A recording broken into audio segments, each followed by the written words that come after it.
am Andrew Ryan, and I'm here to ask you a question. What's in it for me? To serve the world, we must grow deaf to the self. Are you ready?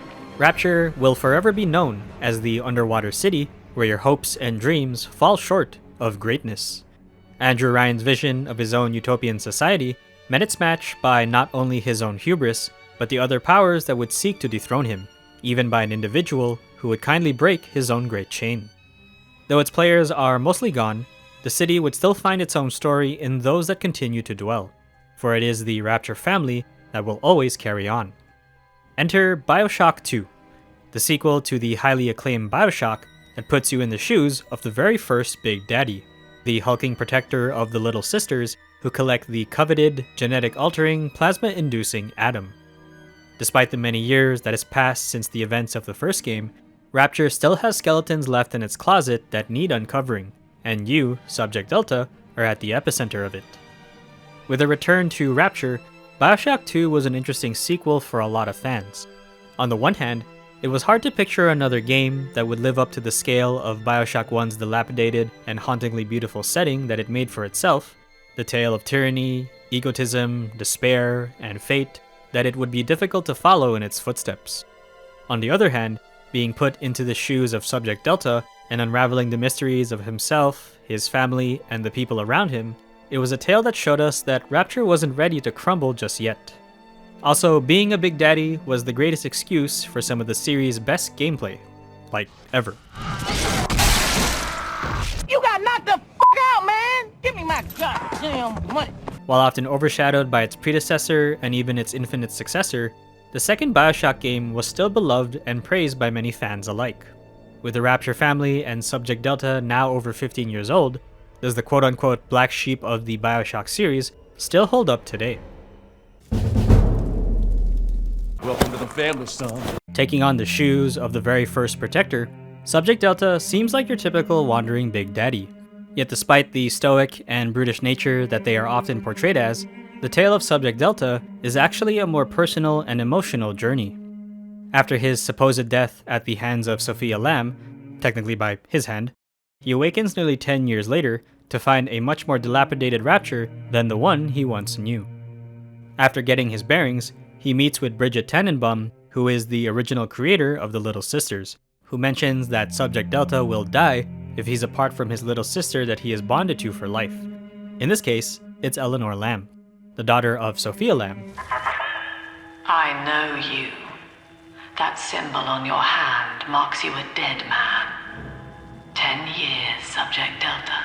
In the years that has passed since the fall of Andrew Ryan, Sophia Lamb has proclaimed herself to be the leader of the quote-unquote Rapture family. Subject Delta must get to Eleanor in order to save her and stop himself from perishing, while also dealing with the rest of the Rapture family and Sophia Lamb herself. Much like its predecessor, Bioshock 2 is all about the main character's journey in Rapture, and learning about its people and the struggles along the city's timeline. But unlike the first, the journey of Subject Delta takes on a much more personal involvement since he is directly searching for his little sister, but honestly speaking, she's more like his daughter. It's significantly different in its approach to the themes of the first game, where often Andrew Ryan stood at the epicenter of the conflicting ideals of his city and the powers that would oppose him. Here, it's Sophia Lamb who maintains universal control over her family, and only you, Eleanor, Tannenbaum, though she kind of only appears for the beginning of the game, and Sinclair are the only individuals who see through Sophia's cult of lies. It's a well-told story that relies heavily on its character exposition, conversations, and anecdotal recordings. Just like the first, they are indeed the ones that make the story and give the ruined world of Rapture its life by which the game stands on. Individuals with sane personalities, more deranged ones, and some with their own agenda are plenty to be found in Rapture. Compared to the second though, I do think the first game felt more abundant with the character pool, as well as showing players the various personalities that Rapture had to offer. It also feels like the themes of the second game aren't as layered or complex as the first, and many of the central motifs to Sophia, Eleanor, Delta, and Rapture itself are easier to understand this time around. But that's not to say that Bioshock 2's cast feels inferior. They all still have the same complex and unique personalities that are very appropriate to the setting of Rapture. Characters like Sophia Lamb have strong convictions in their beliefs, but are completely flawed in their assumptions as to what they think is best for the people around them. Eleanor, who is young, naive, and still growing, but ultimately her childhood as a little sister has completely changed the course of her life. Along with the supporting cast of Augustus Sinclair, Grace Holloway, and Alexander Gill to name a few, it's a dramatic cast that creates the more personal quest of Subject Delta. Between this and the first, it would kind of be wrong to ask which game has the better storyline, because they do feel like two different approaches to a story within Rapture. I did enjoy both, and while the second isn't necessarily a continuation of the first, it's just a very good story extension of Rapture itself. The fact that they are also exploring more elements that are tied to Rapture's culture, like the Big Daddies and Little Sisters, adds a lot more story intrigue to enjoy. Personal favorite side story that this game offers is the one about Mark Meltzer and his journey to find his daughter, who gets kidnapped in the real world and has to go to Rapture to find her. It was actually a small but impactful story that runs parallel to Delta's, and when you hear Mark's anecdotal journey throughout the game and its eventual end, it's a really melancholy one to hear. I found one of those children at last. Filthy dress, all alone. I approached her, praying that it was my little girl. The game also continues the good or evil alignment system from the first, which is determined based on whether you rescue or harvest the Little Sisters, as well as determining a few character deaths. I sort of enjoyed it this time around, because there are a bit more morally gray areas with the decisions in this game compared to the first, even when my choices actually didn't change that much on my first playthrough. It's not as morally complex as something like Soma or choice heavy like Baldur's Gate 3, but the fact that you get to have choices that influence the story makes it much more involving for the player. It's still a very good tale, involving an overly dysfunctional Rapture family, along with everyone else caught in between. There's a few character nitpicks, like how I wish Eleanor was a little more involved in the course of the story, especially during the parts where Delta has to make some choices, but nothing that would hurt the overall story of the game, as well as its age. I'm telling the other girls that I have the best daddy. Bioshock 2's gameplay pretty much retains the same systems and mechanics of the first, but with a bit more additions that make the combat a lot more fun and fluid, which makes it hold up very well. There's a bit of a difference in some of the weapons since you are, after all, a Big Daddy, but they have the same weapon functionality as the first. You have your melee weapon, rapid fire, shotgun, automatic fire, grenade launcher, sniper equivalent.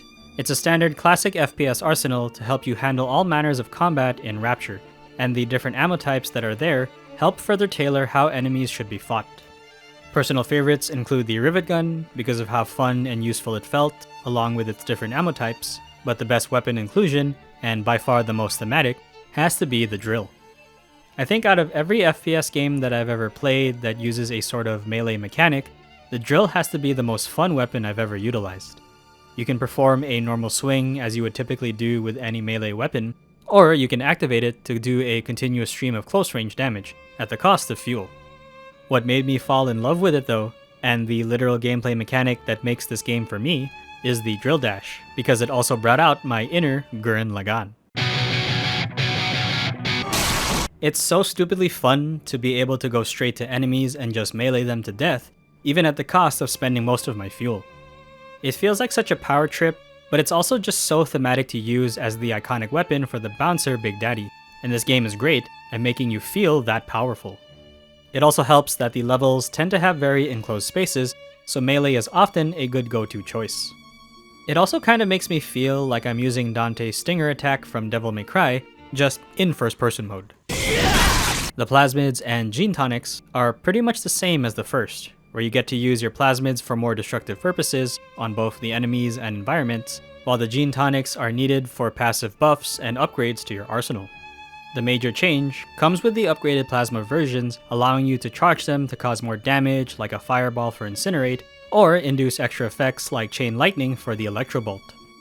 It's a nice improvement to give the plasmids a little more oomph and utility, but using them largely remains the same. As far as I can tell, almost all of the plasmids pretty much make their return, and I didn't really notice any new ones either, which is kind of a letdown. That said, the gene tonics are the more customizable aspect about this game, and help tailor what parts of combat you want to specialize in. The other biggest change from the previous game is that the tonic classifications from the first are no longer here, meaning that you can mix and match any combination of them as much as your slots allow. I do like this change, and how much more freedom of choice I get to have for Delta in combat, especially with making the weapons that I frequently use much more powerful. What is by far the best change that this game made is that you no longer have to swap between using your weapons and plasmids, and Delta can use both interchangeably, even at times when he's reloading or injecting more Eve. Of course, you still have to swap plasmids and weapons to use them, but being able to use them interchangeably makes the combat so much more fluid and better to play. Another notable change is the hacking system. Instead of the pipe dream minigame that you performed when you started a hack, the second game utilizes a timed minigame mechanic where you have to stop a needle in green lit areas in order to pass. Hitting a white area will cause damage and abort the hack, while hitting red areas will sound an alarm. There's also a blue area that functions like the green ones, but with additional benefits, like increased damage for turrets or extra cash from safes. While I kind of do miss the minigame mechanic of the first, I did enjoy the fact that this minigame was done in real time and doesn't actually pause the world. It makes it feel less repetitive than the first and helps prevent the pace of the game from slowing down. I hate to admit it, but I honestly preferred the second minigame because Rapture has a lot of things to hack, and so having to play the first version over and over again honestly got a little repetitive by the end of the game, whereas the second minigame, it didn't really feel that repetitive for me. The game also has a tool that lets you hack things from afar now, making the process a lot easier. It's a little too easy, if I'm being honest, especially since it now mitigates the old strategy of shocking the security devices and running up to them, and that the ammo for the tool is easy to get, but it's a lot of fun, and I really like using it. It also deploys turrets. Another change was the way the research camera works, in order to upgrade or do more damage against specific enemies. While you still have to take pictures, or in this case start the reel, the game now rewards the research progress based on how you defeat the enemies, specifically through a mix of weapon and plasmid utilization. It's a much more involved process, and I like it more than the picture taking of the first, which I'm pretty sure all spammed a lot. Other than the typical going around Rapture, following the quest marker, and shooting up a bunch of splicers, you also get to play the role of the Big Daddy and protect the Little Sisters as a means of gaining Atom, which you need in order to buy and upgrade your plasmids and tonics. On top of having to eliminate the Little Sisters' Big Daddy and adopting them, which feels a little wrong, not gonna lie, it turns into a mini wave-based shooter where you have to defend both yourself and the Little Sister from a bunch of splicers. While it seems simple, it's a combat scenario that I actually found to be a lot of fun since it made for some intense engagements, as well as making good use of your trap ammo types in preparation for protecting the little one. The enemy variety was also much more fun this time around. A lot of the traditional splicer types from the previous game, such as the Thuggish Splicers, Leadhead Splicers, or the Houdini Splicers, make their return, alongside some new ones that help change up combat, like the Brute Splicers, who are these large tank-like creatures, the Alpha Series enemies, who are the primordial versions of Subject Delta, and the new mini-boss type, Big Sisters. I do wish that there were maybe one or two more new types, especially among the mechanical ones, but the enemy content felt more than satisfying to fight. I might be wrong on this, but it feels like the enemies are a lot faster than they were in the previous game, and combat as a result felt way more intense. It's a shame that there aren't really any major bosses in this game, and I honestly think it could have benefited from a few. My only one critique is really the lack of exploration that you get to have in Rapture. In the first game, you get a bit of that in the rooms and hidden areas that reveal some nice one-off stories that add to the world building, but in the second, it's very few and far between. It's very much focused on the combat portions and engagements, while the minor exploration more or less takes a back seat. A bit disappointing, but it never marred my genuine enjoyment of the game. If it did have a little more exploration, this would have been the perfect gameplay. Overall, the combat still feels fun to play today, and honestly kept my attention of the game more so than the story. It's definitely the biggest improvement over the first in just about every aspect, and this may sound blasphemous, but sometimes I even prefer it over Infinite. It is a bit of comparing apples to oranges, because the pace and scope of Bioshock Infinite is a lot different, but I really enjoyed the thematic nature of being Subject Delta and his arsenal of weapons.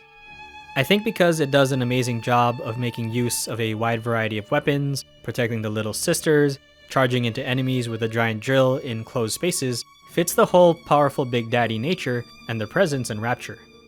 A very thematic and extremely fun gameplay that makes Bioshock 2 stand out amongst its series brethren. There's also a multiplayer portion to this game, but I was never really interested in it. But if anyone here watching has anything to say about whether it was fun or not, feel free to leave a comment. I am the pain. Much like the first game, the presentation of Bioshock 2 is all about showcasing the dilapidatedness of the city alongside its mutated denizens. Despite its 2010 graphical engine, and much of the background textures and character models feeling a little rough around the edges, just look at those weapons and a few machines, the actual depiction of a broken down Rapture never fails to impress. From the crumbling walls, graffiti art, dimly lit rooms, or large volumes of water that seep into them, it all exuberates the brokenness of the city. It's also cool to see some of the marine flora that has occupied Rapture. I do like that the game tries to portray different sides of Rapture that you didn't really get to see in the first, like the amusement park, Siren Alley, Fontaine Futuristics, and in particular, Persephone. It was and still is an already great city to go through in the first, and the sequel gives us even more locations to gaze at, and it never gets old. I think one of the cooler additions was giving Subject Delta some locations to traverse outside of the city and into the ocean. While they're mainly used for transitional segments between the internal levels, they provide some nice environmental breaks between the corridors of Rapture. I do wish there were more ocean segments, and it would have been cool if there was also some gameplay to them as well. On the NPC side, a lot of the character models also saw some significant improvements from the first. This time around, many of their silhouettes and their designs look way more distinct, with their skin mutations and disfigurements now significantly more apparent. The Spider Splicers look more tall and lanky, the additions of the prehistoric Alpha Series protectors look very primordial, and the lanky-looking Big Sisters are extremely menacing. The named characters also get to have their own unique models this time around. Augustus Sinclair, Stanley Poole, Bridget Tannenbaum, Sophia Lamb, even Eleanor Lamb get to have more normal-looking features outside of the Splicers. They are a nice contrast to everything else in Rapture that looks monstrous by comparison. Onto the soundscape, it's a really good fit for the era and aesthetic that Bioshock tries to portray. The sound effects feel very industrial and diesel punk thanks to Delta's machine-like and tool-based weapon kits, along with many of the denizens that utilize weapons, turrets, and flying drones.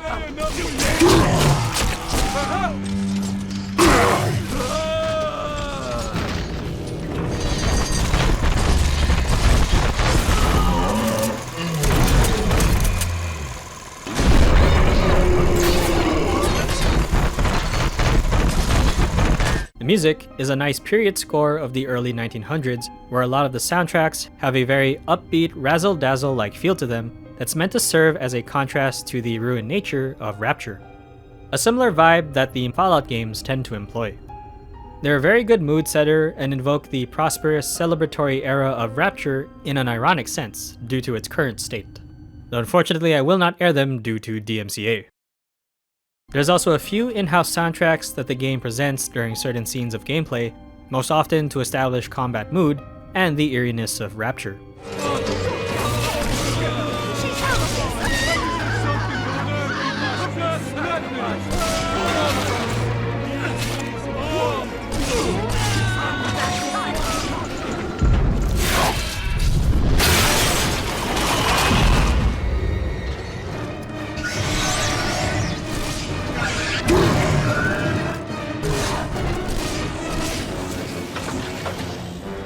The voice acting is definitely the most standout of the game's soundscape. Apart from making the voices feel very old-timey thanks to the radio-like filter and classical tape recording effects, the voice cast makes all of the characters feel as real as can be, with all of their dramatical tones and nuances in their voices. Sophia Lamb acting cold and arrogant. Rapture is a body, Delta. I am the voice, and Big Sister is the hand. When Rapture speaks of you, it says only this. Sleep now. Your day is done. Sinclair with his smooth and southern voice. You're a rare old model, son. Alpha Series, I believe. Now, Rapture's full of scientific wonderments just like you. And if we can sell them to the world at my price, well, curing your condition ought to be a cakewalk. Once we find Eleanor, the sky's the limit. Even Andrew Ryan's cynical and holier-than-thou way of speaking makes a return to further give Rapture its voice. Do children truly respond to this? Still, I spoke to a young man exiting the park after the grand opening, asking him what, if anything, he had learned here. He said his chores didn't seem so bad anymore, as long as Mother wouldn't send him to the surface. An amazing presentation that will still delight players in its portrayal of Rapture, and it never feels old to see the city again, even 2 games in. Now, there was one major issue that I had with this game, and that was the constant crashing.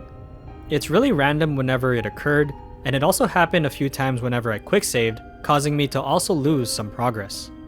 I managed to shoulder through it though, using the manual saves instead, and then just going back on track anytime the game crashed, but if you are thinking of playing this game or coming back to it, you should definitely see some guides online regarding how to fix this problem. This is gonna be a good game. For a game that's often considered to be the black sheep amongst its Bioshock brethren, the second game was still a fun adventure in Rapture while going through the shoes of Subject Delta. While it may not have the same story impact or wow factor that the other 2 tend to get praised for, it's still a solid game that tells its story well, and is made even better thanks to its gameplay. Maybe it's just the nostalgia bias and the fact that there's only a few games that have the same feeling of being trapped under an ocean, boxed in by a bunch of crazy people who want to steal my atom, or maybe it's just the fact that I love to crash into splicers with my massive drill. Out of their sex tape. But for a game that's more about telling the story of a tragic foster father and his connection to the only person he cares about, it's still a tale that you can only hear from Rapture itself. Plus, no other game makes you feel like the iconic Big Daddy, and Bioshock 2 makes every second that you're in Subject Delta's diving suit count. If you can iron out the kinks with the crashing, or you're just willing to shoulder it, and you want to go back to Rapture the second time around, Bioshock 2 is an emotional and fun single-player package that holds up very well. But that's gonna do it for today, guys. Thanks for sticking around. There will be more games to play and more videos coming soon, so please stay tuned if you'd like to see more. But for now, I'll see you all next time.